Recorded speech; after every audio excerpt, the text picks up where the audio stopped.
Okay. A very good morning to all of you.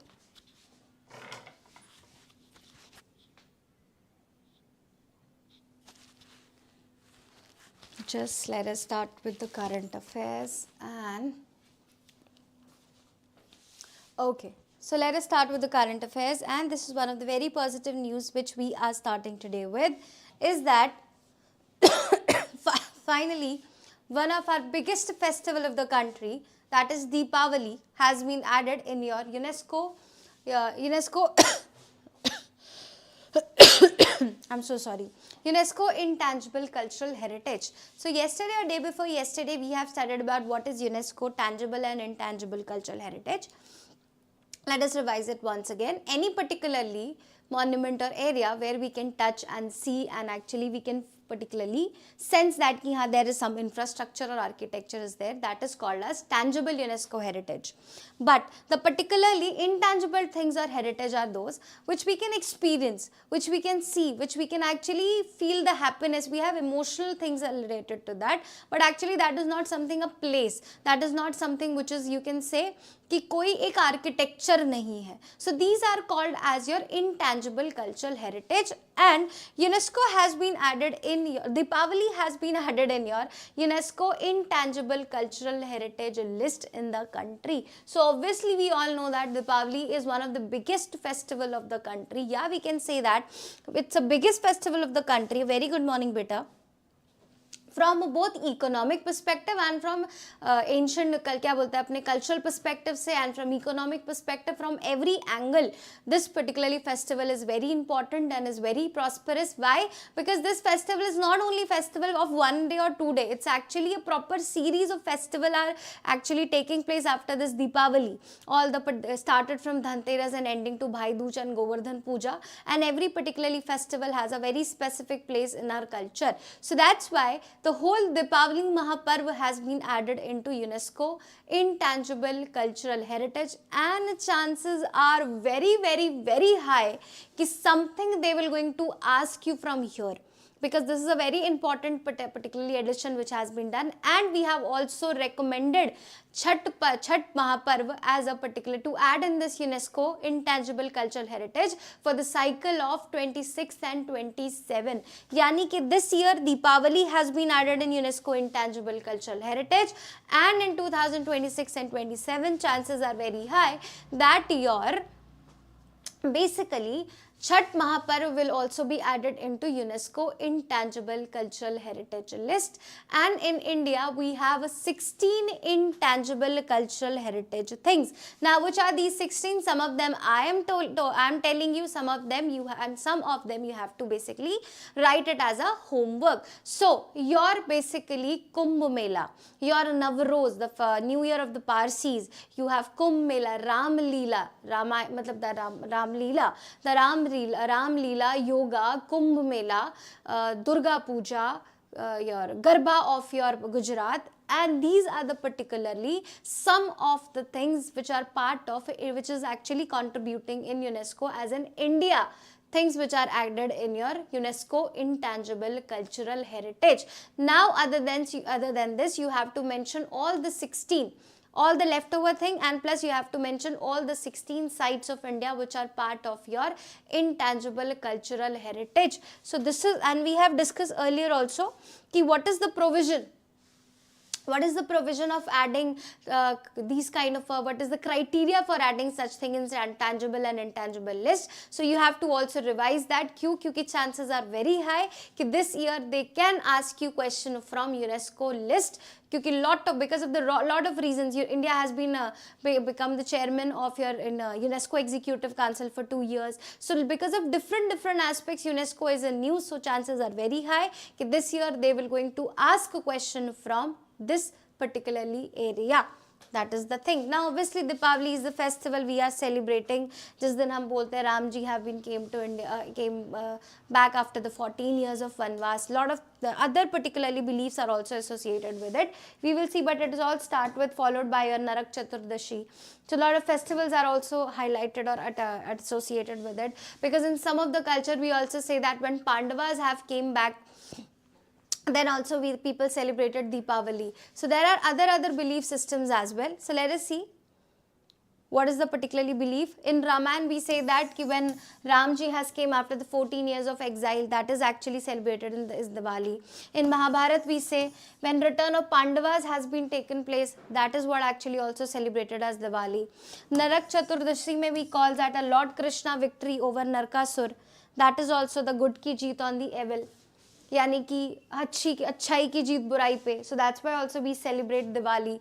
Now the next, Lord Mahavir, in basically your Jain we say that the 24th Tirthankar, that is Mahavir, attained Nirvana on the Deepavali at Pavapuri. So Jains also have a very specific role on this because they celebrate it as a Nirvana day. Then King Bali's return. In Maharashtra, Deepavali marks the visit of King Bali, symbolizes the justice and generosity. And then Kali Puja. In Bengal, Odisha and Assam, Deepavali coincides with the worship of the goddess Kali for the protection and inner strength. So these are the different things which are associated and the beliefs which are associated with Diwali. Diwali is not only associated with your basically Diwali is not something only associated with your Lord Raman, but we have different aspects also associated with this. But majorly we celebrate Diwali on the occasion, or majorly we celebrate Diwali on the return of your basically Lord Ram, Lakshman ji and Sita Mata after the 14 days exile. So in Ramayana, Mahabharat, Pandavas, Narak Chaturdashi mein Lord Krishna has basically killed Narkasur. Then in Lord Mahavir mein 24th Tirthankar, that is in Jain, Lord Mahavir have attained basically your Nirvana, that is celebrated as Nirvana day in Pavanpuri. In Pavanpuri he has attained Nirvana, that's why it has been celebrated as a Nirvana day. King Bali returns. So in Maharashtra, they celebrate it as visit of the King Bali, symbolizing justice and generosity. And in Bengal, Odisha and your basically क्या बोलते हैं Assam, we are celebrating as actually as a particularly prosperity to protect. We are celebrating Kali as she is the protector of the, according to she is to protect people from such kind of evil things. That is what actually the symbols which is associated with this. Now, what is the UNESCO Intangible Cultural Heritage Site? So, any particularly expression, any ritual, performing art, craftsmanship, knowledge system is actually becomes part of your UNESCO Intangible Cultural Heritage. So, intangible cultural heritage refers to the tradition, expressions, rituals, performing arts. Why performing arts? That's why Chow dance, because it's a dance. So performing arts are also part of intangible site, intangible heritage, and India's Chow dance is also part of your intangible cultural heritage. So expression, tradition, craftsmanship. One of the example of craftsmanship is your Punjab ka one of the utensils which they are using, that is called as Thathera. So Thathera is also given basically as part of your UNESCO Intangible Cultural Heritage. So these are the basically particularly things which are actually known. This is the definition of your ICH, that is Intangible Cultural Heritage. And UNESCO adopted this convention, if I am not wrong, in 2023, and it came into force in 2026, and India has ratified it in 2025. So if UPSC asks you the convention of UNESCO Intangible या convention on safeguarding of the intangible cultural heritage came into 2023 and it came into force in 2024, and India has also ratified this at the same time. So answer will be no, because India has ratified it in 2005. So convention came into 2003. Sorry, it came into force in 2006. I'm so sorry, and India ratified it in 2005. So this is what actually the name, the particularly data which is very important if they ask you in a statement base. What is the aim? To promote such kind of a culture, to promote such kind of a performance, to protect these kind of traditional dance cultures and practices which are still prevalent in the country. So this is what actually the aim and the purpose of this conservation of UNESCO intangible cultural heritage, so that we can conserve our diversity, we can protect our diversity for the sustainable reference. Yani ki in future also people should know ki yes, this is the beauty of their culture. Now it's your homework, you have to also mention about the 16 intangible cultural heritage. Another homework is that which of the following countries has the highest number of intangible and tangible cultural heritage things, and what is the number of India's tangible cultural sites as well. कि which are the particularly monuments or which are the things are also part of, monuments specifically are part of your tangible list as well. So this is your homework. Now what are the features of this? Obviously we want to protect the particularly, we want to preserve the culture and diversity. We want to basically recognize the communities which are practicing it. We want to include the traditional and contemporary things. We want to protect the old traditions and performing arts. We want to highlight these practices which are contributing in the humanity, and we want to basically protect them and also make sure that with this protection their value is increasing worldwide, and they are also provided with basically lot of, they can also earn from such things. So economically also these things are benefiting these people, and these people, they should not stop practicing this, particularly their culture practices, so that अगर conservation नहीं किया जाएगा, if we are not conserving anything and people will feel कि अब कोई इसकी value ही नहीं है, तो हम भी छोड़ के कुछ और profession ढूंढ लेते हैं. So also to make sure कि people are still creating their legacy, or they are continuing their legacy which is part of their culture, or specifically I am talking about the artisans and the craftsmen, because these are the things which they create, they are learning from their particularly ancestors. So to continue that legacy we need to protect them, ताकि वो motivated रहें कि yes, we need to work on this, because government is actually providing us with all the development and assistance which could be possible. So this is what your Deepavali, I am like, there's a very strong gut feeling that this year question will be from here, like that's why please make sure each and everything related to this, whatever I am saying, whatever I am discussing, you should be very careful about this, because chances are very high that question can be asked this year from here. Chaliye. Next article, this is related to Shilp Didi. So Union Textile Secretary announced that the Shilp Didi program. So obviously this is also something related to the handicraft people, मतलब handicraft creating people, artisans and craftsmen only. So Shilp Didi, Shilp, like we call it as Shilpkar hai, यानी कि मूर्तियाँ बनाता, artisans, the designers, these are people known as Shilpkar. So to promote specifically women craftsmen, women, particularly women who are involved in such kind of a crafting and such kind of a designing, under this Shilp Didi initiative, we are trying to basically promote them. We are trying to improve their skills. We are trying to enhance their skills and enrich their skills. So this is what actually the initiative of Shilp Didi, under which we are trying to basically promote these people. Now one more thing, Shilp Didi ke tarah we have our initiative. What are the initiative? That is basically Lakpati Didi, Drone Didi. So these are also, Lakpati Didi is also somewhere associated with self-help groups, where we are promoting these people to actually become, to start with some kind of a small startup, handicrafts ho gaya, some food business, something related to their business, something related to handicraft, or something XYZ thing. Under Lakpati Didi, our target is to make women independent, to make women basically earning. This is what actually the target of your Lakpati Didi. Then we have Drone Didi. Under Drone Didi, we are making women to learn how to fly drone, so that they can use this drone as a source of income, and they can use this drone in the agricultural fields. So this is what actually the Drone Didi. And the third is your Shilp Didi. Shilp Didi is actually for the promotions of artisans and specifically to empower women in the society. So this is what actually the target of Shilp Didi. So recently also National Handicraft Award has been given by the ministry only. 48 awards has been, National Handicraft Award has been given to 48 awardees were there.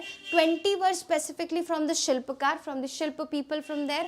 Another one from the different designing and innovation, and 2 was from the artisans and craftsmanship. So there, this is what actually the bifurcation of this award was there. But 48 awards, national awards has been given, and out of which on an average 20 winners were women and the women oriented groups.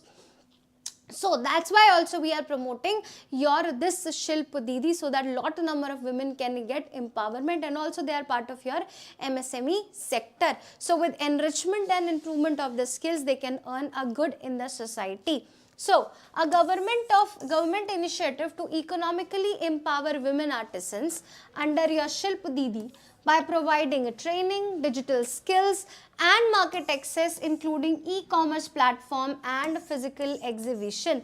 Yani ki if they are creating something handicraft, if they are creating something beautiful which is indigenous and which is actually showcasing their culture, and like hota na bahut se aise handicrafts, they are actually very beautiful, but indigenously they are made by some of the tribes of or the people in the community, community in the system. So that's why they are also promoting them via exhibition, जैसे कि we have Suraj Kund Mela, Indian trade अभी लगा, international trade हुआ, trade fair हुआ, उसमें भी they have showcased their products. Now दूसरा, this is the physical way they are promoting their products and services. But the second, they are also making them learn how they can use the e-commerce platform. Yani कि if any women and short women organization, they are creating something very beautiful handicrafts. So they can also, they want to connect them with, let's say, Amazon, so that they can also sell their product on Amazon. So this is what actually what they are trying to make them learn. So a government initiative to economically empower women artisans, Shilp Didis, by providing training, digital skills, market access, e-commerce platforms and physical exhibition. Launch कब हुआ 2024 में. It's a 100-day pilot phase program which has been begun in June 2024. So if UPSC asks you, Shilp Didi has been a 5-year program, 6-year program, 4-year program, nahi, it's just a pilot program. Once it will be effectively done, once all the targets have been effectively achieved in this 100-day, already we are in the urge of 100 days, then obviously it's a pilot phase. It has been started, pilot phase 1, pilot phase 2, pilot phase 3, we are working on it. Once we will achieve this target, then we will say ki chalo finally we are making it as one of the scheme of the country. So this can be used in further also, but here it's a pilot phase program which has been started in 2024 and which is implemented by Ministry of Textile with the help of Office of Development and Commission Handicraft, and a lot of women are getting benefit from it. Aim is kya? To promote ज़्यादा से ज़्यादा women empowerment, digitalize them in their particularly handicraft section, so that they can achieve a good particularly economic, so that their economic condition, their social conditions get improved in the society. So what is the exact aim? Is to make women artisans finally financially independent, improve design and their skills in business, help them to leverage the modern marketing and entrepreneurship tool. So what are the features of this? E-training will be done, marketing opportunities, they will be also linked with your basically different मेला, जैसे Delhi Haat हो गया, International Trade Fair हो गया, various handicraft exhibitions are quoted, so वहाँ पे they will going to showcase their products. E-trainings will be there, social media, how to use e-commerce, how to become more digitalized, everything will be told. Then how you can integrate with e-commerce, this classes will also be done. They will going to help them to integrate with the e-commerce. Then obviously more than 100 women artisans they are trying to target in your 72 districts across 23 states. So this is also one of the target keys. This much women should enter, this much should be included in this initiative. They should get benefit from this. 30 diverse handicraft, embroidery and all the things will be involved, and obviously they want to capacity building, yani lot of make women's independent, financially independent are included, so that lot of women can take benefit from such initiative in the section or society. So this is what actually the target of this initiative is. Now this is the bird which you will see, a very beautiful bird, one of the state, or this is also the state bird of basically Himachal Pradesh, and recently because it was losing its number because of different environmental factors. So with the capitative breeding, we have actually tried to recover some of the particularly number of this birds, which is these birds, which is actually the state bird of your Himachal Pradesh. So let us see what is the news. So capitative breeding program at the Sarahana Peasantry, Himachal Pradesh has successfully stabilized the western tragopan population. So the name of this species of the bird is your western tragopan, and tragopan ka particularly population we have basically tried to recover with the capitative breeding initiative. The population of this bird has been particularly successfully, we have able to basically stop the losing these birds from the environment. So let us see the features of this western tragopan. Because obviously these kind of a species and national parks also become very important from examination point of view, and continuously we are discussing about such species in the which are actually in the news. So western tragopan, which is also basically known as kings of bird, or which is also called as Juju Rana. So if UPSC asks you the term Juju Rana is seen in news related to what? So it is a particularly western tragopan is also called as Juju Rana. Or if UPSC asks you the recently term kings of bird seen in news, kings of bird आप किसे कहते हैं in India, then we will going to call it as a western tragopan, which is actually also known as tragopan melanocophilus. So this is the particularly bird known as Juju Rana, or the king of the birds, and it is also one of the rarest pheasants birds. Now what is the pheasants? Pheasants का मतलब होता है, now you can see the characters, the main thing, the highlight of this bird is na this part, the different color feathers. So you can see the different colors feathers you can see here. These are known as pheasants. So that's why it is one of the rarest kind of species in the world which have this rarest pheasants which are present on his body. So these are the different kind of feathers which I am talking about, and it is the state bird of Himachal Pradesh, which we have already basically discussed, and it is also one of the bird which is majorly found in the western Himalayas, yani zyadatar it is found in this sensitive and ecological system of western Himalayas. So this is what actually the basic introduction about this tragopan, that is known as western tragopan, which is also known as Juju Rana, or the kings of the birds. Is the rarest, it's the world's rarest pheasant, and it is also the state bird of Himachal Pradesh, and majorly it is found in your western Himalayas. So you can see a very beautiful feature can be seen on his body, the particularly feathered part, then a proper polka dot kind of a body particularly this bird has. So we will also see what is the difference between male and female, but yes, this is the beauty of this bird, that's why known as king of the birds. Now they are majorly found in the western Himalayas, so obviously the height will be very high. So they are found on an average between 2400 meters to 3600 meters in your temperate Himalayan forest.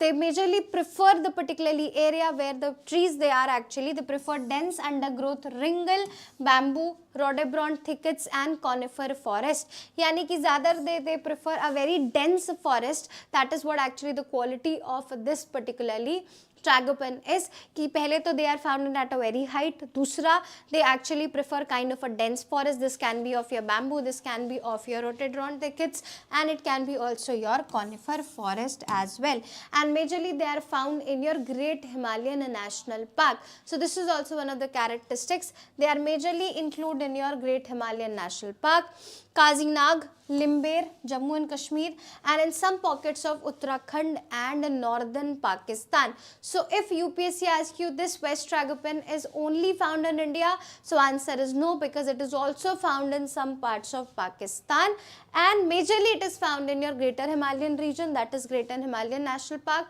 some part of your Jammu Kashmir, Himachal Pradesh, Jharkhand, and also in some parts of your Pakistan. So if UPSC asks you only, then obviously the answer is no, because it is not only found in India, it is also found in some parts of Pakistan, northern Pakistan as well.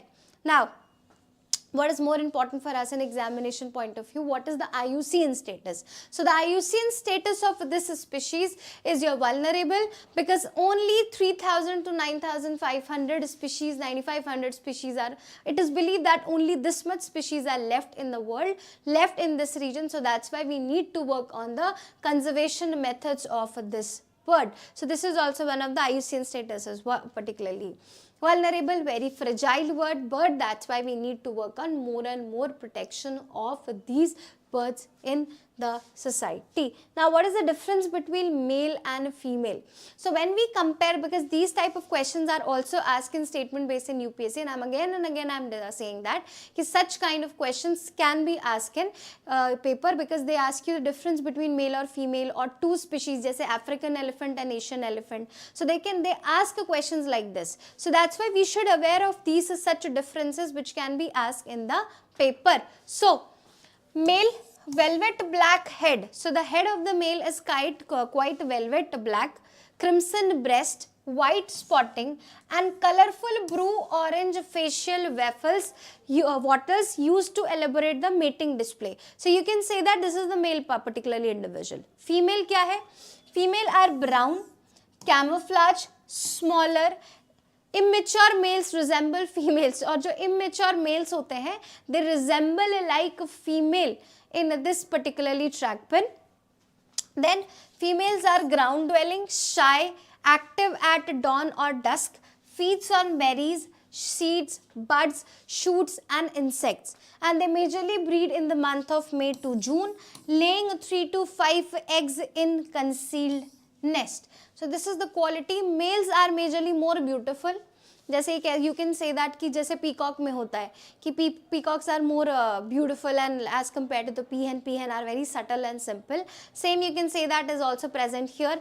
This western tragopan, the male tragopan is actually more beautiful, proper. This is, you can say, this is a male tragopan, and this characteristics or features of this bird is also to attract the female, but female are shy as compared to the male, and majorly they breed in this month of May and June, and they lay 3 to 5 eggs at one time. So this is what actually the particularly criteria for this. And the immature, basically western tragopan, they look like female. So this is what actually the characteristics or feature of this.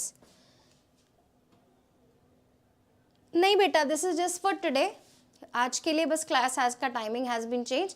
Monday से again it will be 11. ठीक है? So for just for today the timing has been changed. Only for today. Okay.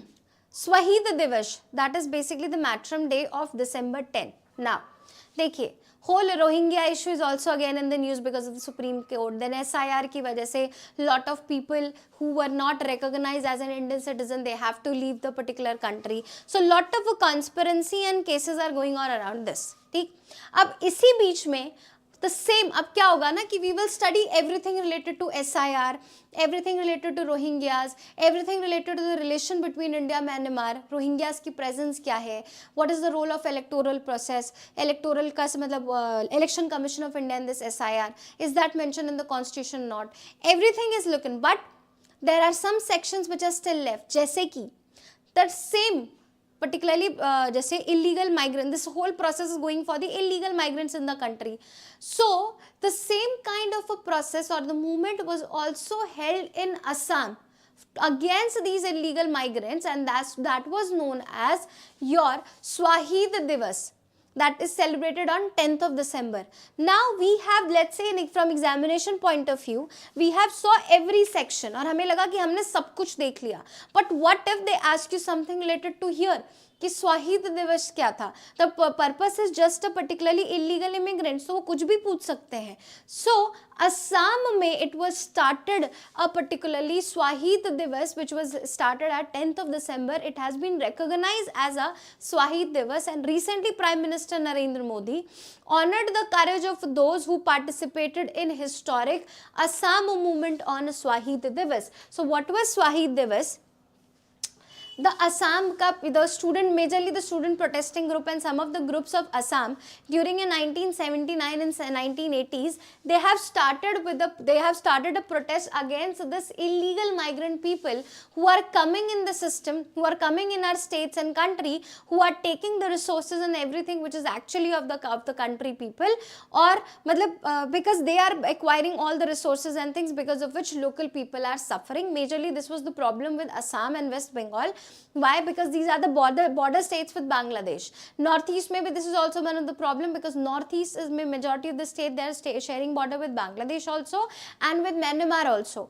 So that's why the illegal migrant wala problem is very common in this region. Bhutan की तरफ से इतना ज़्यादा infiltration नहीं होता है as compared to Bangladesh and your basically Myanmar. So that's why these people in 1979 and 80s, they have started a protest which was later known as Swahid Divas. So Swahid Divas, that is actually the Martyrdom Day, is observed in Assam to honor the martyrs of the Assam movement, that is 1979 to 1985, which have sacrificed their lives in the protest of demanding कि भैया इन illegal immigrants को आपको देश से बाहर निकालना पड़ेगा. So this is what actually, and to make them believe कि the Assamese identity and to protect the Assamese identity, this was actually the target, this was actually the protest of this Swahid Divas by your Assamese people. Two major organizations were involved in this, and the two major organization was ASU, that is your All India Assam Students Union. As I told you, Students Union were one of the major and participatory of this movement, and second was your All Assam Gan Sangram Parishad. All Assam Jan Sangram Parishad. So these two organizations were the major organization who have started this protest, and lot of students were suffering from this particularly illegal migrant thing. That's why they have protested. Lot of movements in Assam when we study internal security, na, we see lot of things in Assam has been changed because of the student protest only. So still lot of student protests, they are also demanding, but the students are also one of the major protesters of that demand, who are asking for to separate Assam, to make some indigenous district councils for some separate tribal people in Assam. So yes, these student movements which are present, student organizations which are present in Assam, these are one of the major key players in this, or major stakeholders in the governing of your Assam. So that's why this movement was also started by two major organizations, that is a 6-year-long movement which was led by your ASU, All India Assam Student Union, and your AAGSP, that is All Assam Gan Sangaram Parishad, which was started on 10th of December 1979, and many of the protesters were killed during this process, because to control this, police have fired and a lot of people have lost their life. But still, Assam movement is one of the major movement which is against this illegal immigrants from Bangladesh, and on 15 August 1985, Assam Accord was obviously signed between the government and the different organizations, so that we can actually stop the movement of Assam Accord. So citizenship, that is Article 5 to 11, Citizenship Amendment Act, Citizenship Amendment Act 2019, 1955, and Assam Accord and NRC, or basically SIR, everything, everything this year becomes important from examination point of view, because everything is interconnected with each other. Now why citizenship first? So this is the process, because of this SIR process, citizenship is in news, this illegal movement ki wajah se, because we are taking out the all illegal immigrants. So what is the criteria for citizenship? Citizenship ke all if and buts is important from examination point of view, all the associated things, NRC वगैरह. Plus one more reason why citizenship is in news, because one of the Australian cricketer, he has left his citizenship of Australia and joined Indian and taken Indian citizenship. So because of a various reason this year and from past few years, questions are not asked from citizenship or citizenship. So this year chances are very high they can also ask a question from this particularly topic. So please make sure if you are appearing for 2026, you should be very clear about everything which is associated with citizenship and all the aspects like your, including your Assam Accord as well. So that is the particular concept. So what is the significance? A lot of people have protested because they believe that because of this, the language and the geography of the thing is changing. People are not getting the proper resources. People are not happy with the change in the demography, and obviously this is one of the reasons that West Bengal mein yahi to hua. It is believed that data says that a lot of the people who are voting in West Bengal, they are not actually the people of India, they are the illegal migrants. So because of these illegal migrants, your Mamata Banerjee is becoming president or CM from the last few particularly years. So this is what the allegations have been put up by your BJP on the another government of your Mamata Banerjee. So that's why lot of things are going on, some political, some national, some international comments are also coming on the system, but still what is important for us is every key aspect or terminology which is related to this becomes important from examination point of view. So this is the particular concept is. Now the next, you can see this is a proper small instrument. Now this is known as your Borindo. So UNESCO added Pakistan's Borindo. So this is the Borindo which is played by Pakistan in Pakistan. So UNESCO added Pakistan Borindo vessel flute to the intangible cultural heritage in urgent need of safeguarding.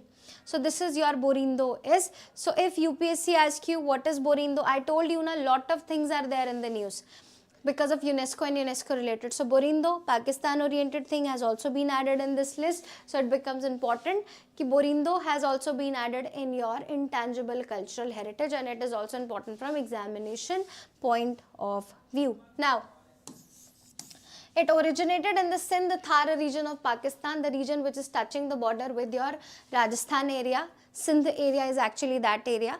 So it is originated is in basically your Sindh Thar region of Pakistan, obviously the desert area which you will see, and it is the terracotta flutes exhibited at Mohenjo-daro. So it was found during, it has a link with your Indus Valley civilization as well. So From here, in this valley, civilization also becomes important from examination point of view. All the terracotta and all the things which are found out or excavated during this particularly found out in this region also become very important from examination point of view. So from here, UNESCO plus IVC, that is in this valley civilization. So, Mohenjo-daro se ye mila tha Borindo, which was found in a Sindh Thar region in Pakistan, and we need, urgent need is to basically protect this, and it is a proper terracotta, yani ki it's a handmade thing, so that's why it is actually a handmade spherical terracotta vessel fuel, sun-dried and kiln-fired in a hollow restoring chamber and single air inlet, 3 to 5 finger holes, and often painted with a natural motif. यानी कि एक hollow सा बनाया, उसको पहले मिट्टी से बना के they are drying up in the sun, then उस बोलते हैं नॉर्मल हम मटके वगैरह भी ऐसे ही बनाते हैं, जो नॉर्मल पोट्री भी we create like this only. First we actually मिट्टी से we create that particularly structure, then we put it into sun for the dry, for basically sun dry के लिए, then we put it into your fire. तो आग में बोलते हैं उसे पकाते हैं, in short we called in the local language और layman language, not a local language, in a layman language, कि उसको आग में पकाते हैं, भट्टी में पकाते हैं, एंड आफ्टर दैट वो पक जाता है, तो उसके बाद वी से दैट कि अब ये बन चुका है. So this is what actually the same process of making borindo as well, but it's a musical instrument, a kind of a spherical और kind of a round flute, not like a flute which is actually the example of flute is की एक लंबी सी लकड़ी रहेगी जिसमें finger holes रहेंगे और उससे फ्लूट बोलते हैं. नहीं, this is a round flute which is actually found exhibited during your Mohenjodaro. So it's a craft and performing only through the oral tradition in Keti Mir Muhammad in Sindh, where a shrinking group of practitioners places the tradition, severe risk of disappearance. Only this gharana, Keti Mir Muhammad gharana in Sindh region is only particularly the gharana which is actually, or the only particularly family which is protecting this particular art. So that's why government said that, that's why international organization said that it's high need that we should protect the particularly culture. So that's why we are obviously protecting this your borindo. So this is the borindo which you will see. Borindo is a vessel flute which you will see is actually being protected. So that's all for the news today. Hope so you have understood the article. There are few more articles which we will discuss on Monday, or beech mein files, you will get your files also, current affair files, you will get an idea about the other articles as well. So borindo, then UNESCO, it has also been added in UNESCO intangible site. Then Deepavali has been added in UNESCO intangible site. 16 things are also sites, heritage, and 16 things are a part of your Indian intangible heritage. You, what's your homework is, you have to find out which are the which of the following is how many these heritage are part of tangible heritage, how many of them are part of your intangible heritage, then which of the following countries are highest in the number, what is the position of India in this cultural heritage things, and which of the Indian products and Indian monuments are part of tangible, and which of the Indian particularly expressions and things are actually part of your intangible cultural heritage. So this is your homework is, you have to basically work on it. So that's all for the current affair today. So hope so you have learned a lot of articles. We'll meet again tomorrow with Monday with some more important articles. So that's all for today.